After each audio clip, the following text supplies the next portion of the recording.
Penney ஸ்டாக்ஸில் எப்படின்னா invest பண்ணணும்னு first இந்த அஞ்சு ரூல்ஸை நீங்கள் ரொம்ப ரொம்ப முக்கியமாக வச்சுக்கணும். ஃபஸ்ட்டு வந்து பார்த்தீங்கன்னா எல்லா ஸ்டாக் மார்க்கெட்டில் வர எல்லா ஸ்டாக்ஸும் வந்து பென்னி ஸ்டாக்ஸாக இருக்குது.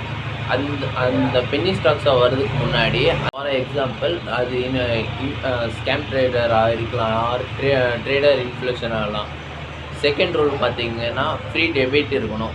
ஒரு கம்பெனியில் வந்து அந்த கடனே இல்லைன்னா ரொம்ப ரொம்ப நல்ல விஷயம். அதே மாதிரி ப்ரொமோட்டர் இல்லைனாலும் அது பென்னி ஸ்டாக்ஸாக இருக்கலாம்.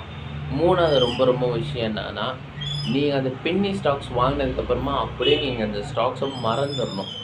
ஃபோர்த் ரூல் ரொம்ப ரொம்ப முக்கியமானது. ஏன்னா அந்த பென்னி ஸ்டாக்ஸ் நீங்கள் வாங்கினதுக்கப்புறமா திருப்பி அந்த ஸ்டாக்ஸ் வந்து கீழே இறங்கும். 30 to 40% ரொம்ப ரொம்ப கீழே வரலாம். அந்த கீழே வந்ததுக்கப்புறமா நீங்கள் அப்படியே ஹோல்டு பண்ணி, அதே 5th பாயிண்டில் பார்த்தீங்கன்னா 20 to 30% வந்ததுக்கப்புறமா நீங்கள்